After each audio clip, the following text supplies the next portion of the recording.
नमस्कार, जय हिंद सभी दोस्तों को। मैं शैलेंद्र पटेल स्वागत करता हूं आप सभी का अपने एक नए वीडियो और अपने YouTube चैनल एसबी ट्यूटर पर। दोस्तों, आज की इस वीडियो में HRA हाउस रेंट अलाउंस और ATGG के बारे में बात करेंगे।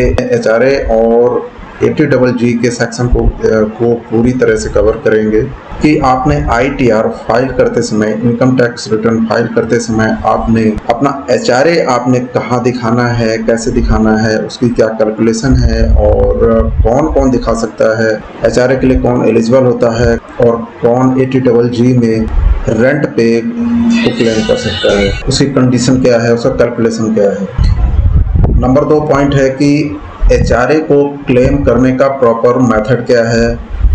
और नंबर 3 पॉइंट है HRA को कैलकुलेट कैसे करना है और HRA का एग्जम्पशन कितना होता है, क्योंकि HRA पूरा का पूरा एग्जम्प्ट नहीं होता है। ठीक है, उसका कुछ पार्ट एग्जम्प्ट होता है, उसकी कैलकुलेशन होती है, तो वो कैलकुलेशन कैसे करना है और कितना इसका अमाउंट एग्जम्प्ट होगा। ठीक है। और नंबर 4 पॉइंट है कि HRA और ATGG का जो सेक्शन है, क्या ये दोनों एक साथ क्लेम कर सकते हैं, क्योंकि ATG सबको पता है कि ATGG में यदि आप किराए के मकान पर रहते हैं तो उसका रेंट उसमें क्लेम किया जाता है ATGG के सेक्शन में। क्योंकि इसमें भी बहुत सारे लोग गलती करते हैं, जिनको HRA मिलता है वो भी अपना रेंट दिखा देते हैं ATGG में, तो जो कि गलत है। और नंबर 5 पॉइंट है कि HRA और होम लोन को, यदि आपने होम लोन ले रखा है, आपने कोई मकान लिया है, उस पर होम लोन लिया है, तो क्या आप HRA और प्लस होम लोन को एक साथ आप क्लेम कर सकते हैं। तो इन सारी चीज़ों पर हम इस वीडियो में पूरा कवर करेंगे। इन सभी चीज़ों को, इन सभी बातों को हम इस वीडियो में कवर करेंगे।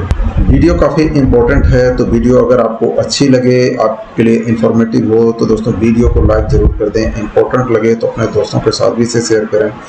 और अगर आप मेरे चैनल पर नए हैं, आपने मेरे चैनल को अभी तक सब्सक्राइब नहीं किया तो सब्सक्राइब कर लें और साथ ही साथ बेल आइकन को प्रेस करके ऑल नोटिफिकेशन को ऑन कर लें, ताकि मेरी हर लेटेस्ट वीडियो का नोटिफिकेशन आपको मिलता रहे। क्योंकि दोस्तों, मैं हमेशा ही इसी तरह की नई नई वीडियो, नई जानकारियाँ लेकर के आता रहता हूं, जो आपके लिए हेल्पफुल हो और नॉलेजेबल। तो चलिए, सबसे पहले हम जो है तो HRA को क्लेम करने का तरीका जानते हैं कि HRA कौन क्लेम कर सकता है। तो HRA दोस्तों वही क्लेम कर सकता है जिनको, जो सैलरीड पर्सन है, यानी कि जो वेतनभोगी हैं, जिनको मंथली पे मिलती है और उनके पे के साथ में उनको HRA मिलता हो, उनके पे में HRA लगा हो, हाउस रेंट अलाउंस लगा हो, वही HRA को क्लेम कर सकते हैं। लेकिन जिनके सैलरी के साथ HRA नहीं लगा है, वो HRA को क्लेम नहीं कर सकते हैं, HRA एग्जम्पशन का क्लेम नहीं कर सकते हैं। और प्लस जिनको HRA मिलता है सैलरी के साथ में, वो पूरा का पूरा HRA जो है तो उसमें क्लेम कर देते हैं, जो कि गलत है। HRA का कुछ कैलकुलेशन है, कैलकुलेशन करने के बाद ही HRA को क्लेम किया जा सकता है, क्योंकि पूरा का पूरा HRA एग्जम्प्ट नहीं होता है। आपका मंथली जितना HRA आपको मिलता है, मान लीजिए 12,000 आपको मंथली HRA मिलता है, तो आप उसको 12 महीने से मल्टीप्लाई करते हैं और जितना आता है पूरा पूरा क्लेम कर देते हैं। तो ऐसा नहीं है, ये गलत है। ठीक है, ऐसा ऐसे जो है तो HRA क्लेम नहीं किया जाता, इसको कैलकुलेट करके HRA को क्लेम किया जाता है। वो हम आगे इस वीडियो में जानेंगे, इसके कैलकुलेशन को पूरा डिटेल से बताऊंगा आपको कि इसका HRA को कैलकुलेशन कैसे करते हैं, पूरा का पूरा बताऊंगा मैं आपको। आपने इस वीडियो को बस अंत तक देखना है। तो ये बात तो मैं दोस्तों उम्मीद करता हूँ कि तो ये बात आपको जो है तो क्लियर हो गई होगी कि HRA जो है तो कौन क्लेम कर सकता है, इसके लिए एलिजिबल कौन होता है। ठीक है, HRA को क्लेम करने का प्रॉपर मेथड क्या है। तो दोस्तों, जैसे कि मैंने आपको बता ही दिया कि पहले HRA को कैलकुलेट करना है। इसके 3 कंडीशन होती हैं HRA को कैलकुलेट करने की, जो कि हम इस वीडियो में आगे जानेंगे। ठीक है, कि इसका प्रॉपर मेथड क्या होता है और कहाँ क्लेम करना है। नंबर 4 पॉइंट है कि HRA और ATGG, क्योंकि HRA जो है तो आपका एक एग्जम्प्ट अलाउंस होता है और जो ATGG है वो एक डिडक्शन का सेक्शन है। ठीक है, ATGG एक डिडक्शन का सेक्शन है। तो क्या इन दोनों को एक साथ क्लेम किया जा सकता है। तो दोस्तों, ये जैसा कि मैंने आपको बता दिया कि जो HRA वही क्लेम कर सकता है जिसको HRA पे के साथ मिलता है, वही क्लेम कर सकता है। लेकिन ATGG जो है तो अगर आपकी फैमिली अगर रेंट पे रह रही है, आप जो है तो किसी किराए के मकान पे रह रहे हैं, तो आप जो है तो उसमें अपना रेंट दिखा सकते हैं, लेकिन आपको HRA ना मिल रहा हो, आपकी सैलरी के साथ HRA ना मिल रहा हो, तभी आप जो है तो ATGG में अपना रेंट दिखा सकते हैं। और इसमें मंथली जो है 5,000 होता है, पूरे साल का 60,000 होता है। तो आप इसमें जो है तो अपना पूरा का पूरा इसमें पूरा मतलब पूरे साल का मतलब 60,000 रुपये आप इसमें दिखा सकते हैं 80GG में, लेकिन आपको HRA ना मिलता।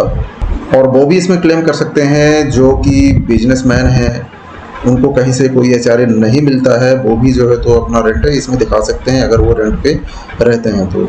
लेकिन 80GG में रेंट को क्लेम करने की कुछ कंडीशन है। इसमें आपको अपना रेंट क्लेम करने से पहले आपको एक रेंट का एक फॉर्म आता है 10BA, ठीक है, फॉर्म 10BA आता है। आप पहले उसको जो है तो अपने ऑनलाइन ही आप पहले उसको भर करके और सबमिट करेंगे, तो ही उसके बाद आप अपना रेंट को क्लेम करेंगे। तो ये तो आप समझ गए होंगे दोस्तों कि 80GG में अगर आपने रेंट दिखाना है तो सबसे पहले आपने जो है तो फॉर्म 10BA को भरना है, जो कि आप ऑनलाइन ही पोर्टल पर लॉगिन करके आप भर करके उसको वेरीफाई कर सकते हैं, ठीक है। उसके बाद अपना रेंट को 80GG में दिखा सकते हैं। तो दोस्तों HRA और 80GG के सेक्शन के बारे में इनका क्या फ़र्क है और कौन क्या कर सकता है, कौन भर सकता है, कौन नहीं भर सकता है, इसके बारे में आप जो है तो आपको क्लियर हो गया होगा। अब इसमें अगला सवाल है दोस्तों कि क्या HRA और होम लोन, अगर आपने मकान लिया है उस पर होम लोन है और प्लस आपको HRA भी मिलता है, तो क्या आप HRA और होम लोन को एक साथ दिखा सकते हैं? तो दोस्तों इसकी भी कुछ कंडीशंस हैं, वो मैं आपको बताता हूँ। अगर वो कंडीशन आप में लागू होती है तो आप HRA और प्लस होम लोन को एक साथ क्लेम कर सकते हैं। इसमें क्या कंडीशन है वो मैं आपको बताता हूँ। HRA का जो एग्जाम्पशन जो क्लेम होता है वो है सेक्शन 1013A में, और जो होम लोन का जो डिडक्शन है वो क्लेम होता है सेक्शन 24B में, और जो आपके होम लोन का जो प्रिंसिपल अमाउंट है वो क्लेम होता है 80C में। अब इसमें कंडीशन ये है दोस्तों कि मान लीजिए कि जैसे कि आप जो है तो घर लिया है आपने किसी और सिटी में, वहाँ पे आपकी फैमिली रहती है, यानी आपने उसको सेल्फ ऑक्युपाइड कर रखा है और वहाँ पे आपकी फैमिली रहती है, ठीक है। आपने जो घर लिया है, जिस घर पर आपने लोन लिया है, वो घर आपका सेल्फ ऑक्युपाइड है और वो घर किसी ऐसी सिटी पर है, किसी ऐसी सिटी में है जहाँ कि आपको जो ड्यूटी करने का स्थान है, जहाँ आप ड्यूटी करने जाते हैं, जहाँ जिस सिटी में आप ड्यूटी करते हैं वहाँ से काफ़ी दूर है। तो ड्यूटी करने के लिए आप अपने घर से इतनी दूर तो ड्यूटी करने के लिए जा नहीं सकते हैं, तो जिस सिटी में आप ड्यूटी करते हैं वहाँ पर आप रेंट से रहते हैं, या फिर आपकी पूरी फैमिली ही आप सहित आप जो है तो उस सिटी में रहते हैं जहाँ की आप ड्यूटी करते हैं, और आपने जो घर लिया है वो काफ़ी दूर है किसी दूसरी सिटी में। तो ऐसी कंडीशन में आप दोनों चीज़ों को क्लेम कर सकते हैं, HRA भी क्लेम कर सकते हैं और प्लस जो आपका होम लोन है उसका इंटरेस्ट भी आप दिखा सकते हैं, और जो आप पूरे साल में अपने होम लोन का पूरा प्रिंसिपल अमाउंट जो पूरे साल में आपने जितना पे किया है उसको 80C में दिखा सकते हैं। 80C में सिर्फ 1.5 लाख की लिमिट होती है, आप उसमें सिर्फ 1.5 लाख ही दिखा सकते हैं। आपका प्रोविडेंट फंड हो गया, LIC हो गया और आपका होम लोन का प्रिंसिपल अमाउंट हो गया, सारे मिलाकर के आप जो है तो 1.5 लाख तक छूट ले सकते हैं।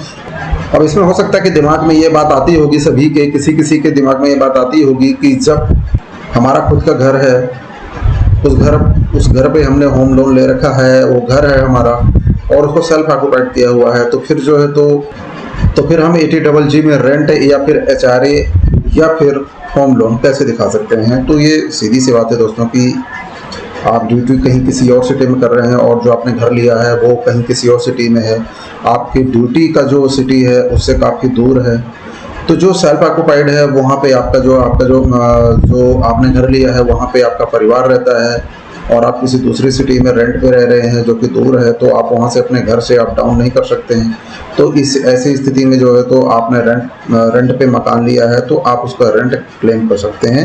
रेंट तभी क्लेम कर सकते हैं जैसे कि मैंने आपको पहले बताया कि आपको पे के साथ आपको HRA ना मिलता हो, लेकिन यदि HRA आपको नहीं मिल रहा है पे के साथ में, तो आप जो है तो अपने होम लोन के साथ में रेंट भी दिखा सकते हैं। तो ये है इसकी कंडीशन। तो उम्मीद करता हूं दोस्तों कि यहाँ तक आप HRA और 80GG के सेक्शन के बारे में आपको क्लियर हो गया होगा कि HRA कौन कौन दिखा सकता है, कौन इसके लिए एलिजिबल होता है, कौन इसके लिए एलिजिबल है, और 80GG के लिए कौन एलिजिबल है? 80G में कौन जो है तो रेंट दिखा सकता है मकान का, अगर किराए के मकान में रहते हैं तो कौन जो है तो ये किसके लिए एलिजिबल है, रेंट किसके लिए एलिजिबल है, कौन दिखा सकता है। ठीक है, और अब हम बात करते हैं कि एचआरए को कैलकुलेट कैसे किया जाता है, एचआरए का कितना अमाउंट एग्जम्प्ट होगा। ठीक है, आप कितना एचआरए का एग्जम्पशन आप कितना क्लेम करेंगे, वो चीज मैं आपको बताता हूँ कि एचआरए को कैलकुलेट करने का मेथड क्या है, उसका फॉर्मूला क्या है। ठीक है, तो अब मैं जो है तो आपको कंप्यूटर की स्क्रीन पर ले चलूंगा। तो अब देखिए दोस्तों, मैंने इसमें एक एचआरए का पूरा प्रोफार्मा इसमें तैयार किया है जो कि मैं आपको बताता हूं। तो एचआरए, जैसा कि मैंने आपको बताया कि एचआरए में 3 अमाउंट जो है तो कैलकुलेट किए जाते हैं। इन तीनों में से जो सबसे कम अमाउंट होगा वो आपका एचआरए का एग्जम्प्ट अमाउंट होगा, वही आप क्लेम करेंगे। ठीक है, तो इसमें पहला अमाउंट है कि जो आपका एचआरए जो रिसीव होता है, आपको पर मंथ जो एचआरए रिसीव होता है उसको आपने कैलकुलेट कर लेना है पूरा 12 महीने में। ठीक है, मान लीजिए कि आपको जो अमाउंट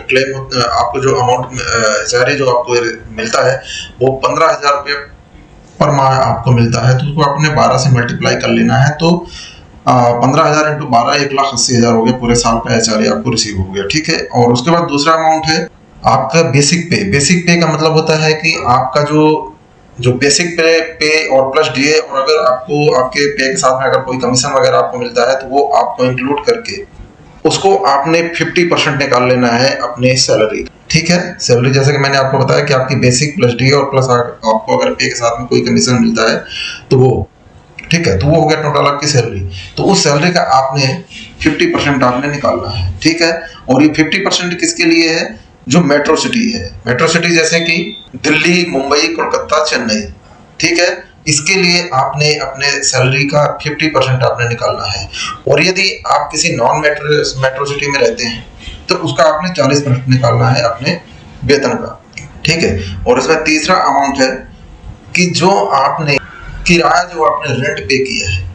ठीक है, आप किराए के मकान में रहते हैं तो जो आपने मकान का जो आपने किराया दिया है, आपने जो रेंट पे किया है, उसको अपने सैलरी मतलब basic plus D plus commission जोड़ करके जितना आपका बनता है वो आपकी बेसिक सैलरी हुई, तो उसमें से निकालना है आपको 10%। ठीक है, और उस 10% जो आपकी वेतन का जो 10% आता है उसको आपने माइनस करना है अपने जो आप पर मंथ आप रेंट पे करते हैं। जैसे मान लीजिए कि आप 12,000 रुपये पर मंथ आप पे करते हैं मकान का किराया। ठीक है, तो इस 12,000 में से जो आपका 10% आपके सैलरी के जो 10% आएगा, इस 12,000 में से माइनस करना है। ठीक है, तो चलिए हम आपको इसको उदाहरण के तौर पर आपको समझा देते हैं। एग्जाम्पल है, मान लीजिए कि आपने वास्तविक एचआरए आपका जो 15,000 रुपये पर माह है। ठीक है, तो 15,000 इंटू 12 ये हो गया टोटल अमाउंट पूरे साल का 1,80,000। ठीक है, एक अमाउंट आपका ये बन गया। दूसरा अमाउंट है इसमें आपका 50% of salary in metro city. Salary मैंने आपको बता दिया कि आपकी बेसिक प्लस डीए प्लस अगर आपको पे के साथ में कमीशन मिलता है उसको उसको टोटल करके जितनी आपकी जो बनता है जो अमाउंट, वो आपकी बेसिक सैलरी हो गई। तो मान लीजिए कि आपको 50,000 रुपया पर माह आपकी सैलरी है। ठीक है, basic plus DA plus commission 50,000 है, उसमें से आपने 50% निकाल लिया तो कितना बचा आपका 25,000। 25,000 में मल्टीप्लाई कर दिया, इंटू हो गया 12 माह, तो ये हो गया टोटल होंगे आपकी अमाउंट ये 3 लाख। ठीक है, ऐसे ही इसमें आपने अगर आप नॉन मेट्रो सिटी में रहते हैं, किसी अदर सिटी में रहते हैं जो कि मेट्रो नहीं है, तो उस ऐसे सिचुएशन में अगर आप किसी नॉन मेट्रो सिटी में रहते हैं तो उसमें निकालना है आपको 40%। ठीक है, अपनी सैलरी का 40% निकालना है। तो 50,000 आपकी सैलरी हो गई, तो उसमें से 40% निकाला तो 20,000 बचा। ठीक है, 20,000 मल्टीप्लाई किया आपने 12 का। ठीक है, तो 20,000 इंटू 12 इक्वल टू 2,40,000। ठीक है, तो ये एक कंडीशन में अमाउंट एक ही बन गया। ठीक है, और उसके बाद तीसरा है आपने वास्तविक भुगतान किया हुआ मकान का किराया। ठीक है, मान लीजिए कि आपने मकान का किराया 12,000 पर माह आप देते हैं, तो उसमें से माइनस करना है अपने 10% ऑफ बेसिक सैलरी। आपका बेसिक प्लस डीए जो कमीशन बनाकर मिला करके जितना अमाउंट आपको बनता है उसका 10% आपने निकाल लेना है। ठीक है, और उस 10% को आपने इस 12,000 में माइनस करना है, और 12,000 में 10% को माइनस करने के बाद जितना आपका अमाउंट आता है उसको मल्टीप्लाई कर देना है कि 12 महीने से। ठीक है, तो हम यहाँ पे उदाहरण समझते हैं। यहाँ पे मान लीजिए कि आपकी जो सैलरी बन रही है वो 50,000 बन रही है, इसमें से 10% निकाला तो 5,000 बचा। इस 5,000 में से इस 5,000 को इस 12,000 जो आपका जो रेंट पे किया है आपने 12,000 पर माह, तो इस 12,000 में से 5,000 को माइनस कर दिया तो बचा कितना 7,000। यानी कि 7,000 पर माह आपका रेंट जुड़ेगा, ठीक है। तो इस 7,000 को मल्टीप्लाई करना है 12 से, तो 7,000 इंटू 12 इक्वल टू 84,000, ठीक है। तो ये पूरे साल का आपका रेंट बन गया, ठीक है। अब इन तीनों में से ये 1,80,000 है, ये 3 लाख, 2,40,000 और ये 84,000, तो इनमें से सबसे कम अमाउंट 84,000 है।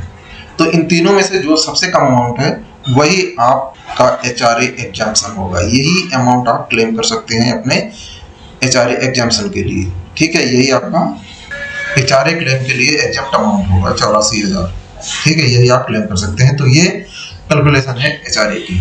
तो मैं उम्मीद करता हूँ कि HRA का जो कैलकुलेशन है वो आपको क्लियर हो गया होगा। ये मैंने पूरा जो है तो पूरा देसी भाषा में मैंने ये समझाया है ताकि आप लोगों को समझ में आ जाए, आपको कहीं कोई डाउट ना रहे।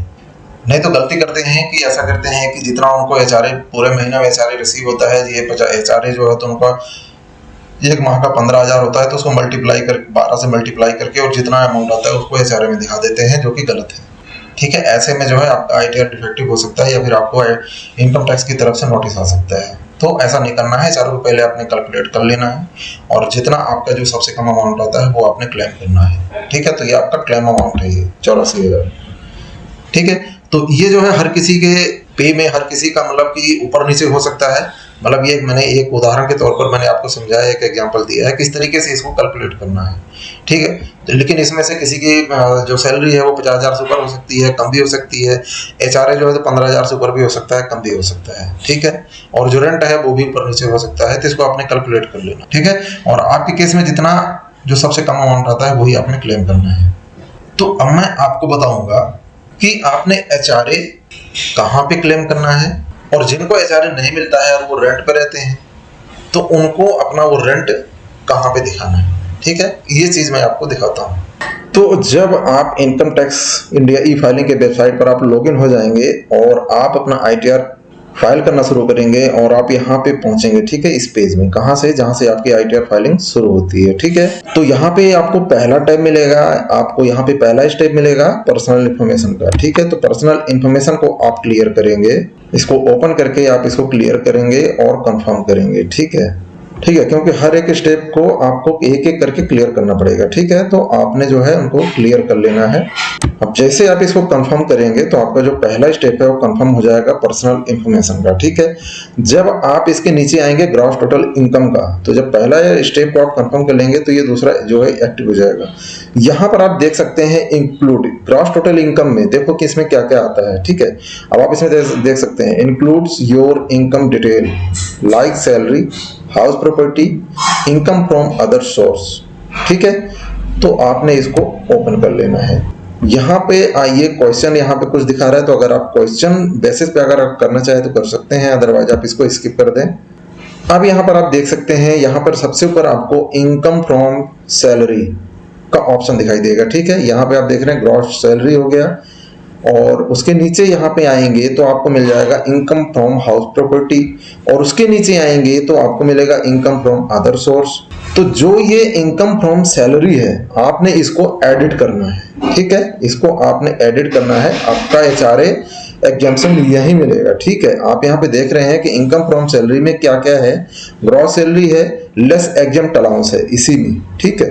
तो आपने इसको एडिट करके आपने इसको ओपन कर लेना है, ठीक है। एडिट पर क्लिक करेंगे तो ये जो है पूरा का पूरा ओपन हो जाएगा। तो ऊपर आपका यहाँ पे ग्रॉस सैलरी दिख रही है, नीचे आएंगे तो आपने इसको जो है डिलीट कर देना है, कंट्री ऑब्लिक रीजन को, और उसके नीचे आएंगे तो आपको यहाँ मिलेगा लेस एग्जाम्प्ट अलाउंस, ठीक है। कहाँ मिलेगा, आपके income edit income from salary, जो आपका जो इनकम वाला जो आपका ऑप्शन है, जो आपका इनकम वाला टैब है, उसमें मिलेगा आपको एग्जेम्प्ट अलाउंस का ऑप्शन मिलेगा, ठीक है। यहाँ पे आप देख रहे हैं नेचर ऑफ एग्जेम्प्ट अलाउंस, तो यहाँ पर आप इस ड्रॉप डाउन बटन पर क्लिक करेंगे तो कई सारे अलाउंस इसमें आ जाएंगे, ठीक है। अलाउंस की जो लिस्ट है वो यहाँ पे आ जाएगी, ठीक है। तो यहाँ पे आपको एक सेक्शन मिलेगा, section 1013 allowance to meet expenditure incurred on house rent. यहाँ पर आपको अपना HRA दिखाना है, ठीक है। जो HRA मैंने आपको कैलकुलेट करके बताया वो HRA आपको यहाँ पर दिखाना है, ठीक है। कई लोग क्या करते हैं कि इसको जो है तो 80GG में दिखा देते हैं, वो भी गलत है, ठीक है। तो जो मैंने आपको कैलकुलेट करके जो HRA दिखाया है, जिनको HRA सैलरी के साथ जिनको HRA मिलता है वो यहाँ पे अपना HRA दिखा सकते हैं। जितना HRA आपका जो एग्जाम अमाउंट आता है जो HRA का, वो अपने यहाँ पर दिखाना है। ठीक है, अब मैं आपको बताता हूँ कि आपने अपना, अगर आपको HRA नहीं मिलता है और आप किराए के मकान पे रहते हैं तो वो रेंट आपने कहाँ पर दिखाना है। लाइट चली गई दोस्तों, ठीक है, तो अब मैं यहाँ पे इसको सेव कर देता हूँ और उसके बाद इसको भी आपको कंफर्म करना पड़ेगा। अभी मैं ये जो है आपको उदाहरण के लिए बता रहा हूँ, अभी ये पूरा का पूरा जो है तो कंप्लीट नहीं है। ठीक है, इसमें मैंने ग्रॉस सैलरी, अभी मैंने इसको एडिट नहीं है ग्रॉस सैलरी को, मैंने खाली आपको जो HRA का जो HRA का जो यहाँ पे सेक्शन है कि HRA कहाँ पे है, वो मैं आपको दिखाया हूँ कि HRA आप कहाँ पे क्लेम कर सकते हैं। ठीक है, वो आपको कहाँ मिलेगा, HRA का जो ऑप्शन है वो आपको कहाँ मिलेगा। ठीक है, तो इसको हम जो है तो कंफर्म कर देते हैं, तभी आगे बढ़ पाएंगे। अब उसके बाद यहाँ पे जैसे ग्रॉस टोटल इनकम को मैंने कंफर्म कर दिया, इसी में ग्रॉस टोटल इनकम में ही आपका एग्जाम अलाउंस है और एग्जाम अलाउंस में ही आपका HRA का सेक्शन है। ठीक है, अब उसके बाद टोटल डिडक्शन में आना है। अगर आपको HRA नहीं मिलता है और आप रेंट पे रहते हैं तो आपको अपना रेंट यहीं दिखाना है टोटल डिडक्शन में, इसी में आपको ATGG का सेक्शन मिलेगा। ठीक है, तो यहाँ पे भी जो है तो क्वेश्चन बेसिस पे आ जाएगा, तो आपने अगर क्वेश्चन बेसिस पे करना है तो क्वेश्चन बेसिस पे आप कर सकते हैं, अदरवाइज आप इसको भी स्किप कर सकते हैं। ठीक है, तो स्किप द क्वेश्चन कर देते हैं।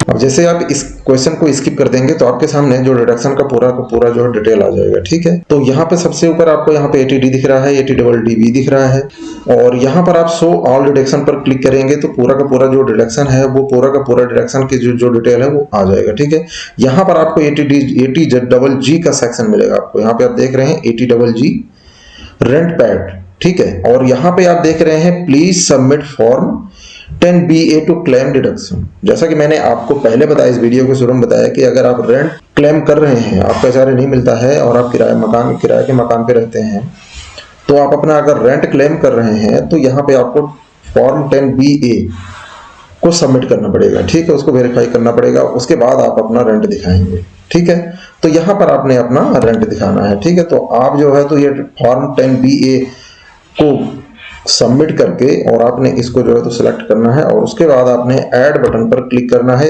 ऐड बटन पर क्लिक करेंगे तो यहाँ पर आप अपना रेंट दिखा पाएंगे, अमाउंट ऑफ रेंट पेड। ठीक है, तो यहाँ पर आपको जैसे मैंने बताया कि आप 5,000 रुपये पर मंथ यानी पूरे साल का 60,000 रुपये आप दिखा सकते हैं। ठीक है,